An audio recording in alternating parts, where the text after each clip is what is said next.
Hello, happy Sunday. I hope you're enjoying your free time today, hopefully. Satyangad here to talk about the Taurus lunar eclipse happening November 19, 2021. In this video, I will share my interpretation of the different elements on the chart and explain a few things, and I hope you keep up till the end until I wrap up the whole chart and I give you my conclusion. So welcome. If you like my videos, don't forget to hit like and also the bell so you can get notified when I publish new videos. And also welcome, you're welcome to leave a comment or ask questions.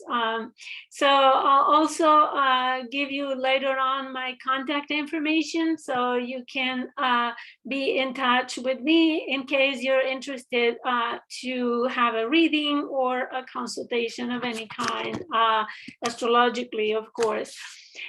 So welcome again to the eclipse season, which in fact it started with the beginning of the lunar cycle in November, which was the Scorpio the Scorpio new moon, right? So now that cycle is culminating, is having its maximum potential in completion with a lunar eclipse in the sign of Taurus at 27 degrees and 14 minutes.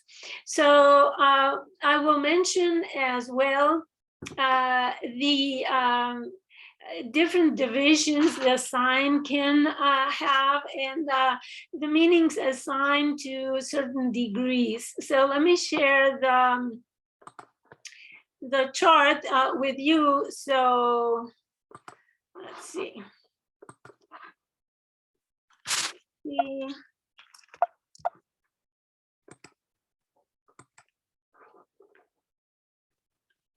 Here's the chart. Now share. Very well. So make it bigger so you can see it clearly. So here's the chart. I cast the chart for the whole world, which means that I use the 0 Aries ascendant, which applies to everyone.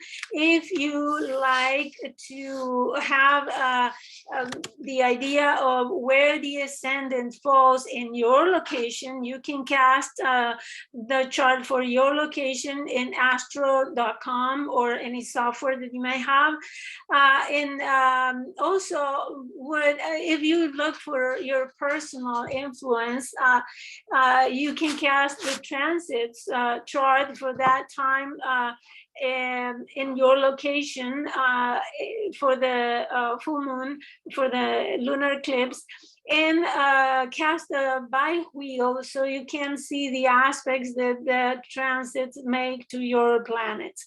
So there are several ways to look at this, depending on what it is that you're interested in seeing, right? If it is your personal influence or the local or the world influence. So, but I'm talking in general for all the people in the world, right? So that's why I use the Aries rising chart. Okay, so I was talking about the signs being divided from ancient times in different astrological traditions. They assigned certain additional or subjacent influence to certain groups of degrees, and even certain degrees in particular. So today I will use the decans, the duads, and the Egyptian terms to give you a blended energy so you can see more deeply into the meaning.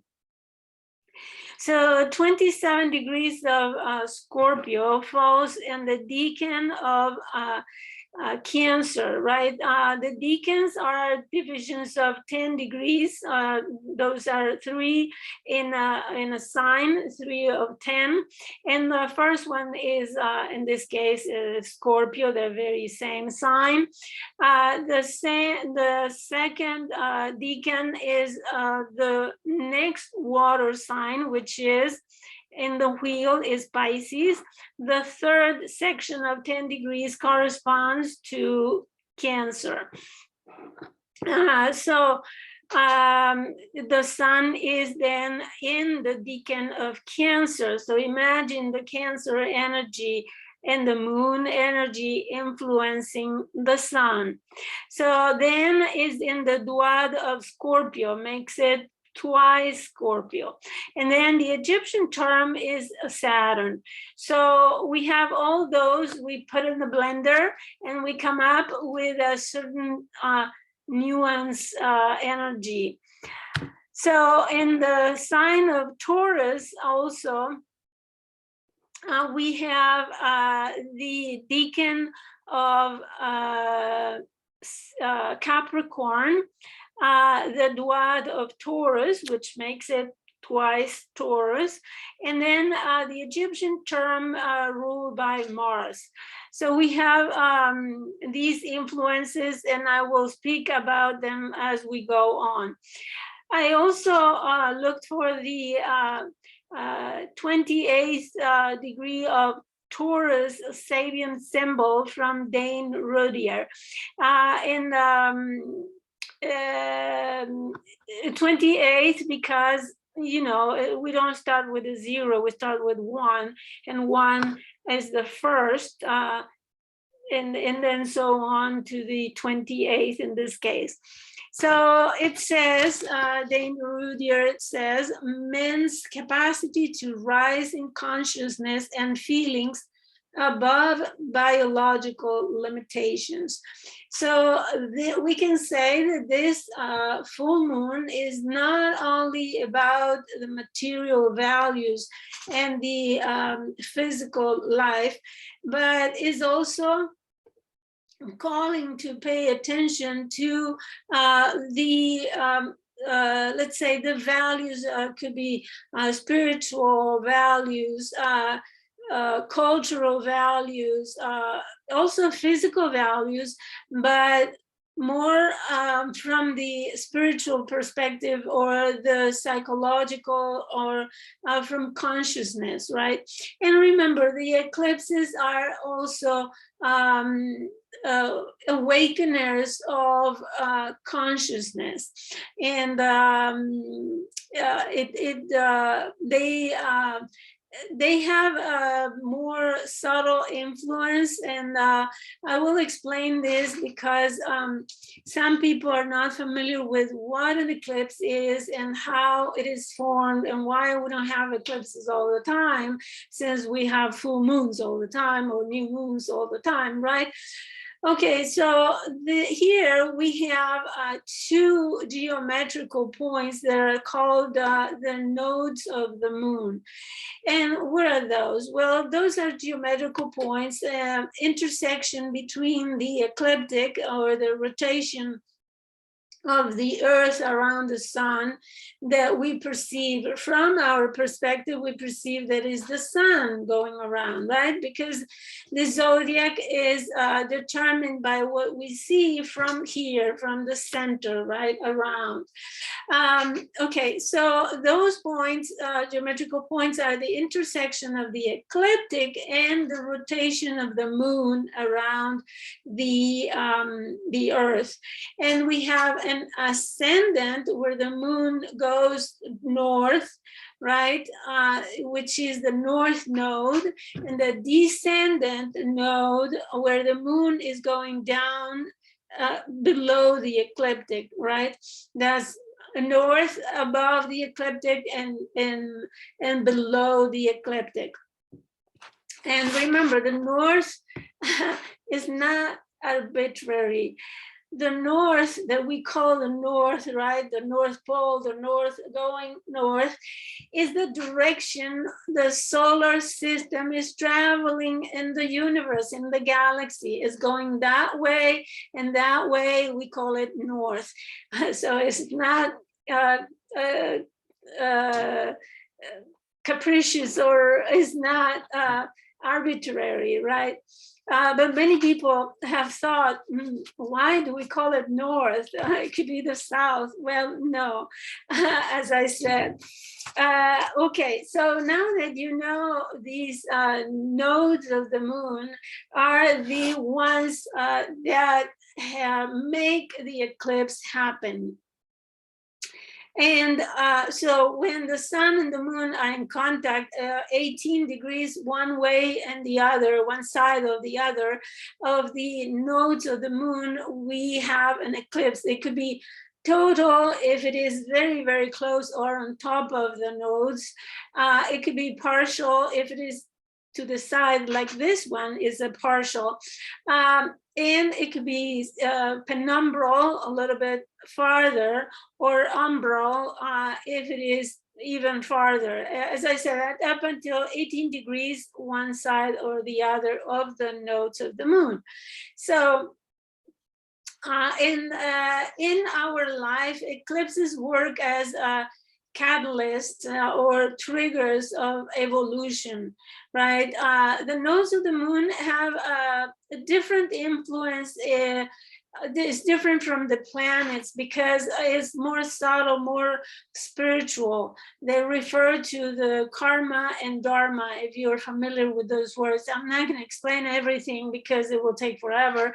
But so having said that, the North Node is the point of attraction, is the point of receiving, right? This lunar eclipse is on the North Node, which means that it's attracting, is absorbing energy, is receiving, is accepting energy. Traditionally, they were called the dragon, right? The North and the South nodes of the moon, they were called the head and the tail of the dragon. And those are symbolic, of course. It was said that the luminaries were eaten by the North Node and were excreted by the South Node. So we see the symbol is like the North Node eclipse attracts energy, the South Node eclipse is leaving things behind. And in this case, we have the moon, the emotional body, the psychic is attracting energy. The creative power, the soul of the person is letting go of something. So, and I will go in deeper on those meanings now. So, what else I wanted to say as an introduction? I think that's it. So let's go on the aspects, and I will start with the sun. So the sun is conjunct Vesta in the South Node in Sagittarius both, right?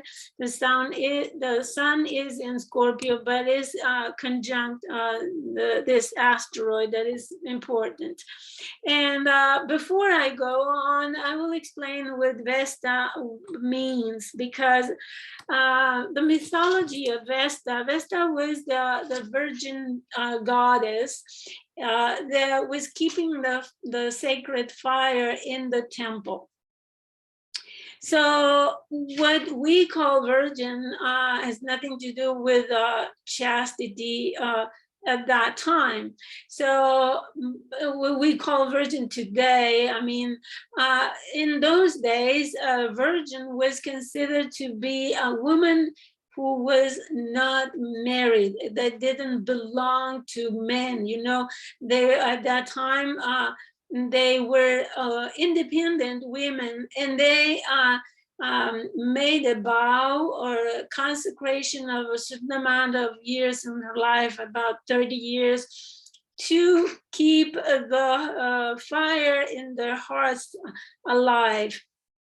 So the sacred fire was the symbol of life, the symbol of the spirit as well. But it was the fire that was available for everyone. If you ran out of the fire, you would go to the temple and get it there and bring it home. And that was the symbol that the fire came from, let's say, from the spiritual realm, right? That fire also is the symbol of the sun in our charts, right? Is the fire that keeps our motivation alive, our creativity, our input in the world, and why we came to live in the world, our life as well. So as you see, the Vesta is a symbolic importance in this eclipse, because it adds energy to the sun. But in this case, close and almost 12 minutes away from the south node, is like we are leaving behind those commitments to certain conditionings, right, that we had, especially considering the sign of Sagittarius is spiritual or maybe religious conditionings and beliefs that we are supposed to leave behind. Concepts of cultural identity, for example, that we are, and remember the south node is about to leave. It's the first degree of Sagittarius, and pretty soon it will enter Scorpio. And what does that mean? Is that the nodes of the moon are wrapping up this axis of energy, Gemini, Sagittarius, the practical mind with the higher mind, the lower mind, the analytical mind, and the spiritual, more lofty way of thinking, you know, and all those symbols. I wrote a blog about the Gemini Sagittarius nodal axis that I can put the link in the description below, and that is wrapping up. We're finishing that. So in order to do that, with Vesta in this eclipse, we are excreting, leaving behind our selfish purposes, our wrong views of the world, our dependence on, for example, the global things. And I spoke in the 2022 astrology overview video. I'll put also a link in the description below, and maybe a card on the video, where you can learn more about how the globalization is coming to a close. Also codependence and being consecrated to some kind of conventions or conditionings that are not working for us any longer. So it's leaving behind the vows, the dependence, and gaining a higher level of integration and aligning with the personal creative energy, right, the sun, or with a different spiritual vision or a spiritual view of the world. So there is definitely, with the sun in Scorpio, is calling for a transmutation, a transformation of that fire, right? Of that motivation, that sacred fire that is the source of energy that preserves our life. And it can also be associated with our sexuality, the shared sexuality. But in any case, in the axis of Taurus and Scorpio, we will work with energy, right? Our own energy in Taurus, the shared energy in Scorpio. And so energy will be crucial in the following 18 months or so. The eclipses will happen in Taurus and Scorpio, and they will repeat the themes from 18 years ago when the same happened, and maybe closing or reviewing or reevaluating a cycle that happened 9 years ago in 2012. So if you remember 2012, 13, when the nodes were North Node in Scorpio and South Node in Taurus, if you remember what happened in your life, you understand what I mean now. So, so this influence of Vesta in Sagittarius speaks about leaving behind those let's see, investments that we had in expansion, right? Being big, having much, having a lot, wanting to have the world, traveling indiscriminately around the world and doing things big, right? So we are leaving behind that kind of ideas that were ingrained in our minds, our expansive mind. So, and by so doing, right, we were giving our power away to the material stuff that we are now need to reevaluate those concepts that we had. So we had the influence of a double Scorpio, as I said, the sign and the duad, which brings a crisis, a loss, a death of sorts, or rebirth, right? And at the same time, the Egyptian term of Saturn makes reference to something karmic, right? The result, the karma is the result or accumulation of the consequences of our actions, intentional actions. So it is, I think, with this influence is reckoning with actions that that have come to be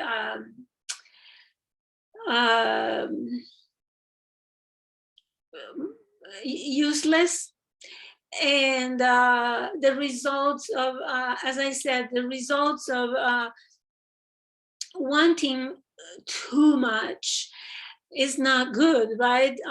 And as I will refer later to the square, this eclipse is square to Jupiter, as many lunations will be further down the line.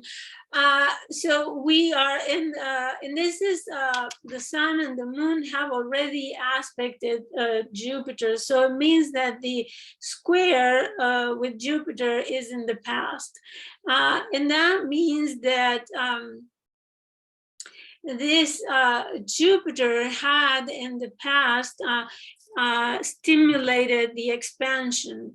So I will talk more about later on about the square to Jupiter. But for now, I wanted to complete the sun influence in Scorpio, right? And there is this reckoning or taking responsibility for those expansive actions that have gone overboard, right?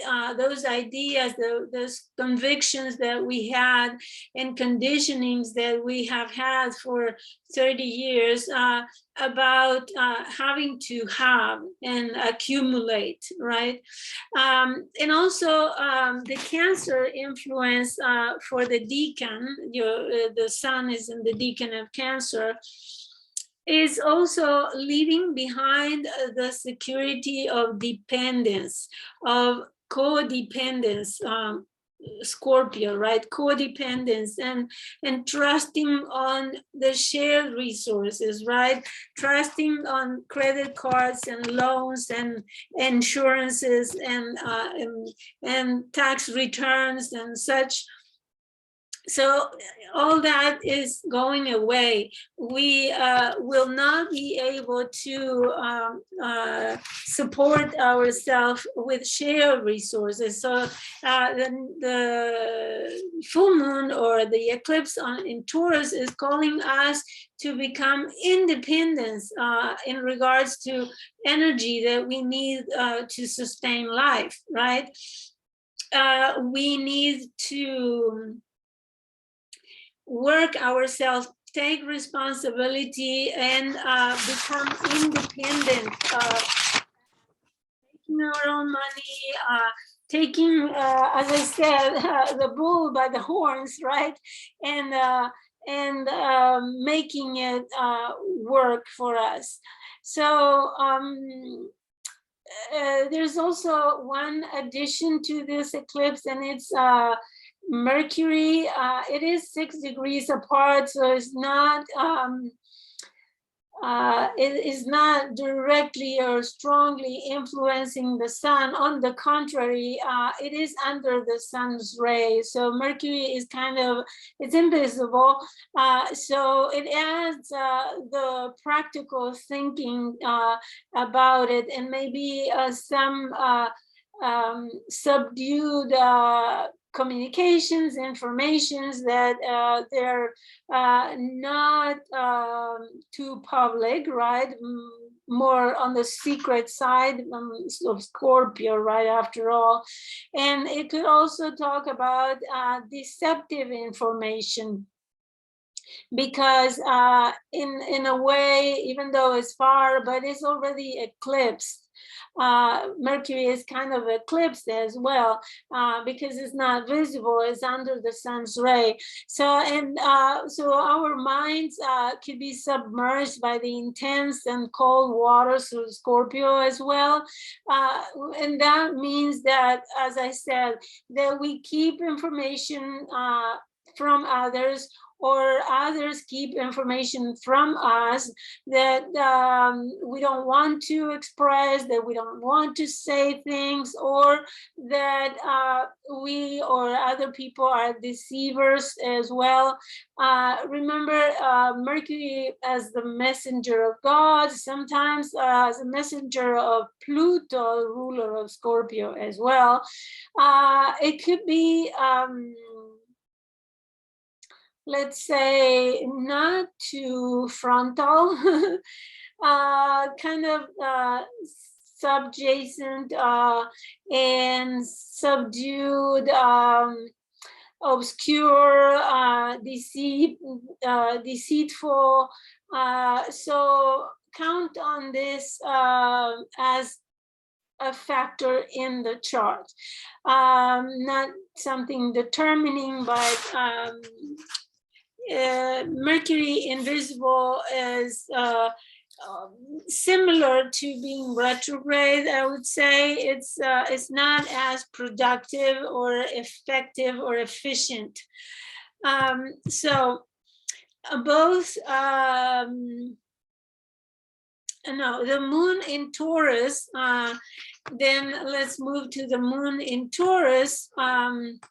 So we have the moon, the 2714 of Taurus, and it has an emotional focus on stability, on earning, as I said, your own money, storage, and probably accumulating, right, in order to have enough to sustain life. It also looks for durable things, material things. We don't want the made in China anymore, that doesn't last, and especially that can't get to us because of lack of transportation or truck drivers, right? We want something that lasts, so we don't go through crises like that without. So the moon is emotionally invested in harmony with nature, and providing the needs for comfort, physical comfort, and also emotional comfort. And one of the things that happens with the moon is in 108 degrees, which is a quintile and a half with Saturn, right? So it's 108 or 109 degrees from Saturn. And what does that mean is that there are changes in the environment, right? And in traditional forms of action. So the traditional ways of acting are not viable anymore. We are changing them, meaning that our habits about resources, our habits of eating, for example, the way we eat, are there for a change. And also our lifestyle, we will be forced to change our relationship with the environment, and the way of being. Uranus in Taurus has been causing many natural catastrophes, and it's not even in the middle of the sign. So we have a good 3-4 years more of Uranus making havoc in the world, be earthquakes or flooding or whatever, destruction of some kind, wind, storms, etc. So so we are called to change our habits, our lifestyle, the way we consume, the way we buy, the food that we eat, and many things regarding to our lifestyle. The quintile and a half is the quintile itself. It's an aspect of creativity. So we will be creating new ways of dealing with the situation. And I think that's a positive aspect. So let me explain more about that. So it will inspire us to create new ways, new structures and foundations in the economy, for example, new structures in our own finances. You will find yourself making, if you were on credit cards, you will find yourself straightening your habits of spending, for example, and your financial habits. And it also relates to the sustainable economy and facing the challenges, as I said, of climate disturbances on natural resources, because all those calamities have a great impact on the resources that we need. I know that because of the climate, for example, by this time of the year, here in Texas, there are grapefruits that I love. I absolutely love grapefruits, and there are none. They're almost impossible to find by now. And it's because those harvests have been very meager because of climate issues. So we will have to change our way of eating because of the natural disturbances of resources. So we will be much focused on the need the needs for survival and personal empowerment, right? Before we gave our power away to the credit card, to the credit institutions, the bank, the insurances, the tax return, as I said. But now we will find ourselves, as I said before, taking the bull by the horns and doing our job in becoming independent, economically, financially independent. And we've seen a few days before during this week, on the 12th, we had a Mercury opposing Uranus, and look at the events that happened that day. And then 17, in a few days, we will have Mars opposite Uranus. So with Mars especially, we can expect some earthquakes or some other, earthly calamities.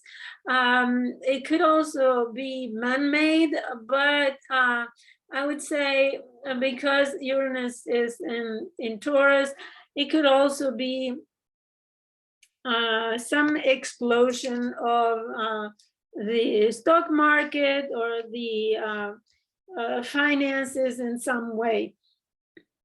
So it's very important to pay attention to what's happening in the world, especially 2-3 days or 4 days before the eclipse. In fact, the eclipse is already in activity from the midway between the eclipses of the summer and the eclipses of the winter.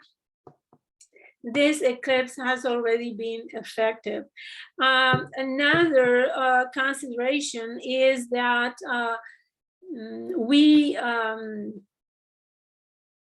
the other consideration is that this eclipse lasts 3 hours and something 50 minutes or something like that. So for every hour that the eclipse lasts is 1 year. So we can endure, I would say, see the consequences of what's happening with this eclipse for 3 or 4 more years. And of course, it will accumulate with the energy of the upcoming eclipses in the same Taurus Scorpio axis.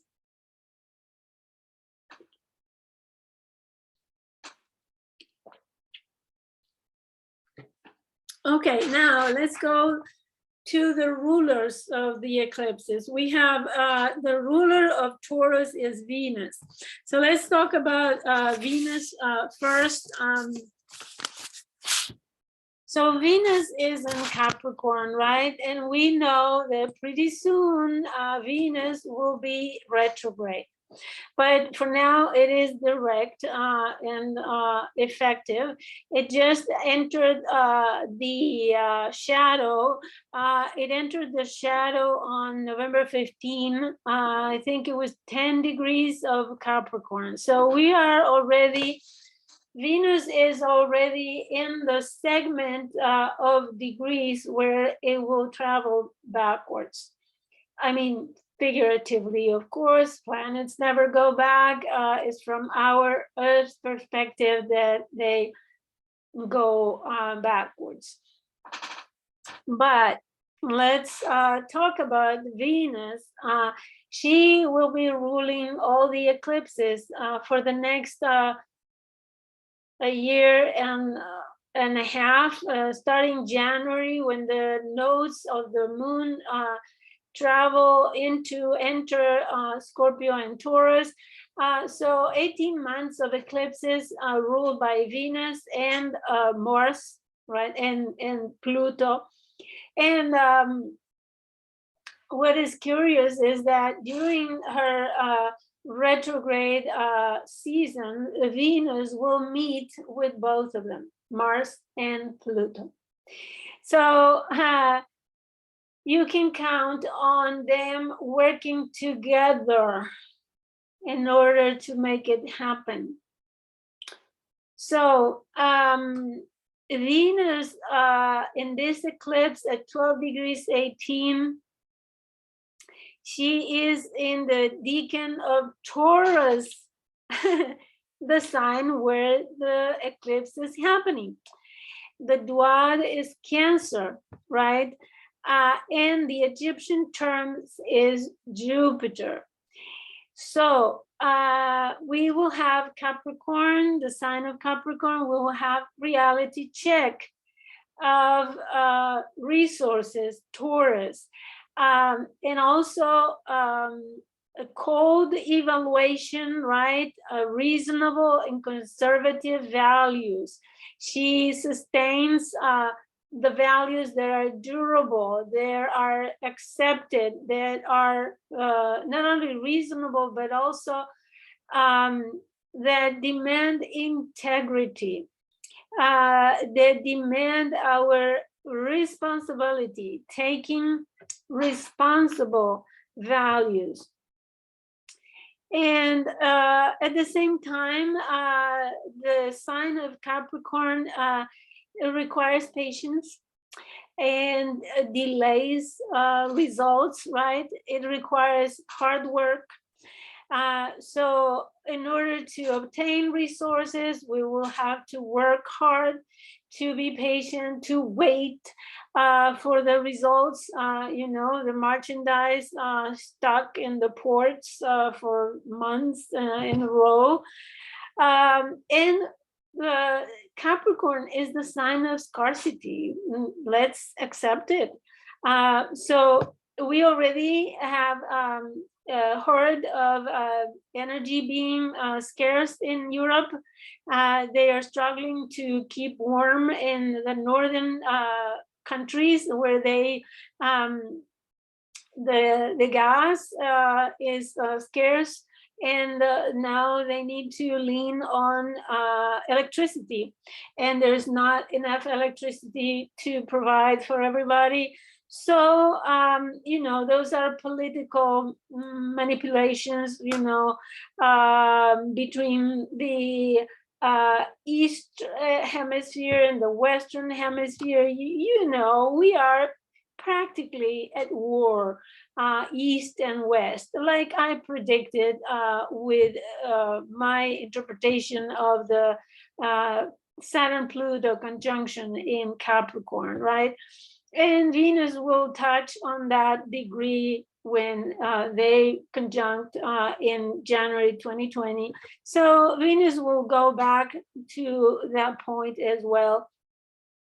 So you can say, yeah, we are antagonistic halves of the world, and there has been wars and struggle for millennia.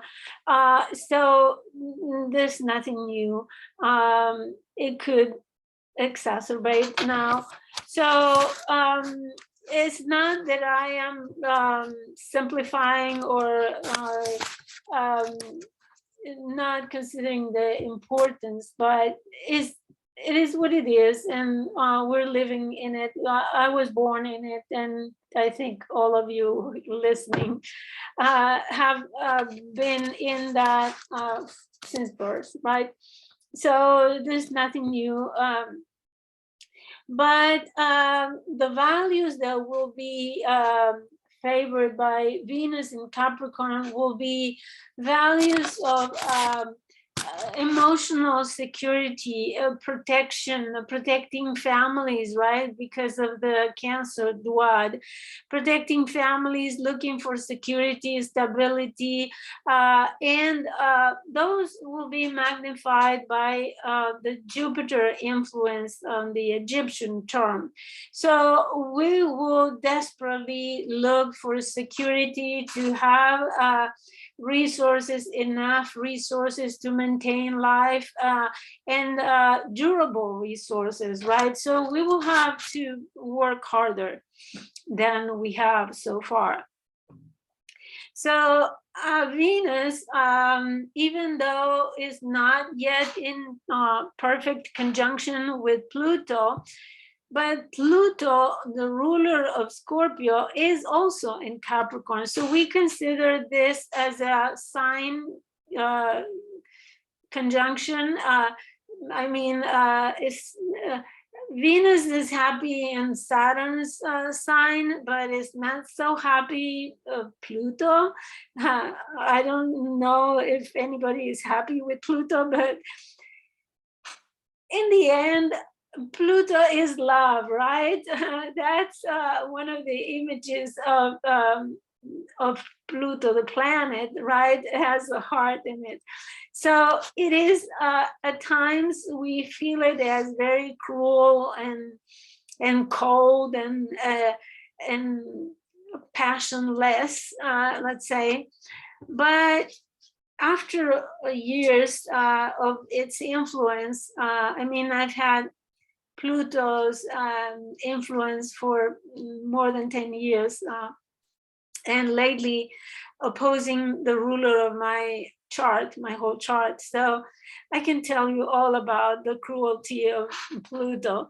But in the end, what is interesting is that the result is that Pluto is pushing us to evolve towards what we came to be, what we really are at the core, right?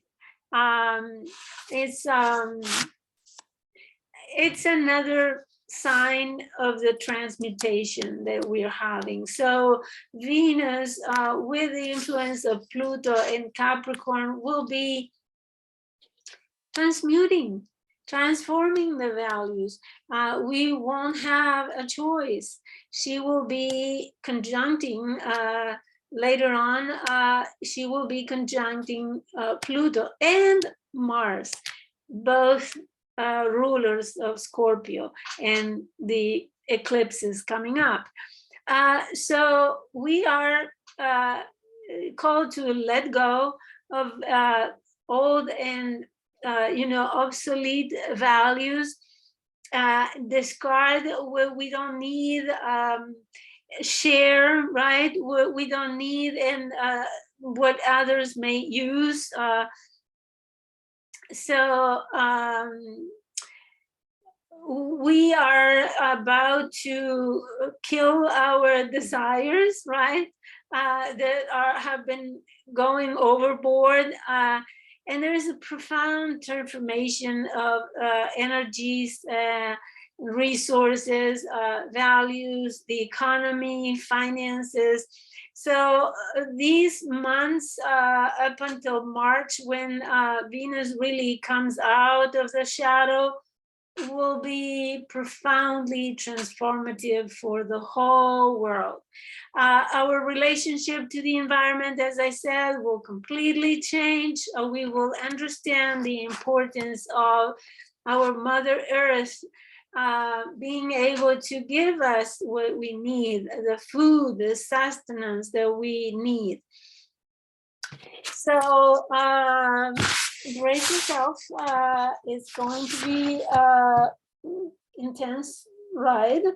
That's for sure. I will not sugarcoat it because that's what it is.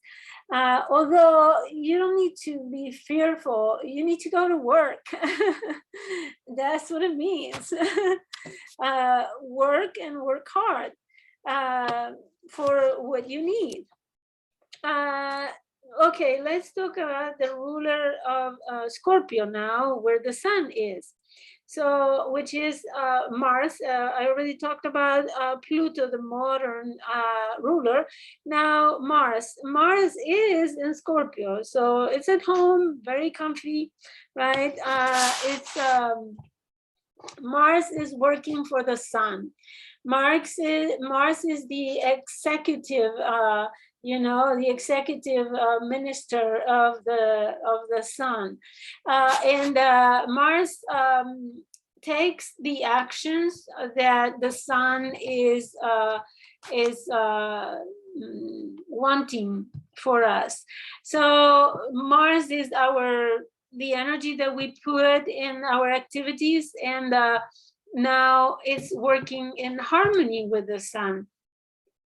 it's energizing the sign of Scorpio in your chart. So take a look where Scorpio is in your chart. What is the house that it rules?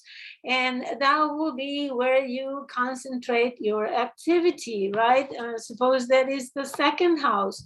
Okay, Mars will energize the economy of the money that you make. It will make you work, right? But Mars in Scorpio is not Mars in Aries. Because in Aries, Mars can be impulsive, go direct and go for it. In Scorpio, he is calculating, he is strategic. He thinks in military ways, right? He puts things in order, finds the focus, and gives an intense look at what he wants. So it could be underhanded sometimes, an underhanded power, there could be underhanded power deals as well, and it could be kind of obsessive on resources, shared resources, on money. It could be very, very intensely focused on.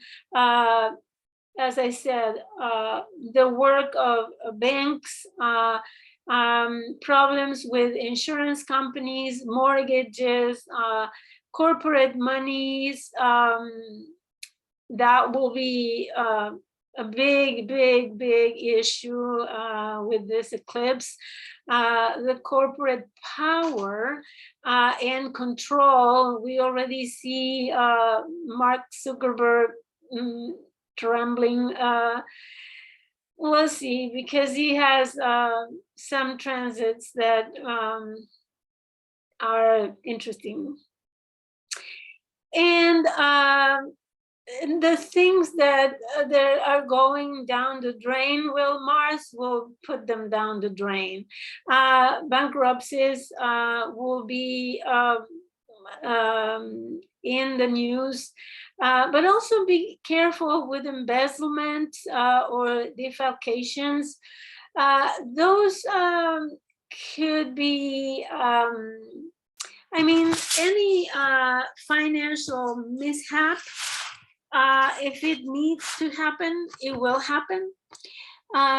So let's talk about the square to Jupiter now. So the sun and the moon have been very recently in square with Jupiter. As I said, it means that this aspect has already happened, and they are separating from the square from Jupiter. So it means that we come from extreme financial extravagance, spending more than one has, and accumulating things that we don't really need, having just for the sake of having, and accumulating excessively.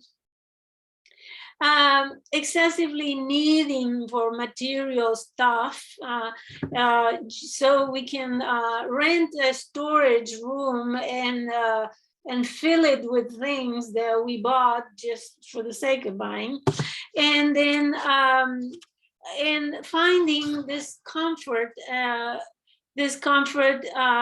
material comfort for emotional security. It's like I keep it just in case that, or I buy it just in case one day I will need it. So finding that emotional security on the material stuff. And that creates emotional dependence, as I said, on possessions, on money. It also promoted overindulgence in food and sex, exaggerated attachment to the resources of others, right? Credit card, let's pay it with a credit card, even though we don't have the money to pay the credit card. So those were unrealistic expectations, like Jupiter, square to Jupiter. Expectations for what money can buy, right? Let's buy it cheap, throw it away after one use, and let's buy more. So if that breaks, then throw it away and repeat. So the earth will tell us that the resources are not endless, that resources are limited, and that we need to care for those resources. A time will come, maybe in future generations, where they will be digging our trash in order to find resources. How sad is that? So don't trust those elusive credit cards and deals and buy two, pay one. It's our optimism has come to an end. So we will change our emotional outlook on security. Things will be changing. Not they will change from the inside out because of the environmental influences. So we will be called to change our values, and I mean, with this eclipse explanation, I think I have already given you all the eclipses of Taurus and Scorpio, because that's the theme. How we need to respect the earth, the resources. We need to value the earthly material resources. We need to even revere what the earth gives us. Like the natives of the American continent, they had in high regard nature, and they were dependent on the natural processes. That's Taurus. It's often said that Taurus is a stubborn, and that it doesn't move. But why? Why is it that Taurus doesn't move? Because Taurus follows the earth, the natural processes, the natural flow of nature. The earth has its ages, his way of evolving, its way of not only evolving, but recovering, regenerating, right? We had this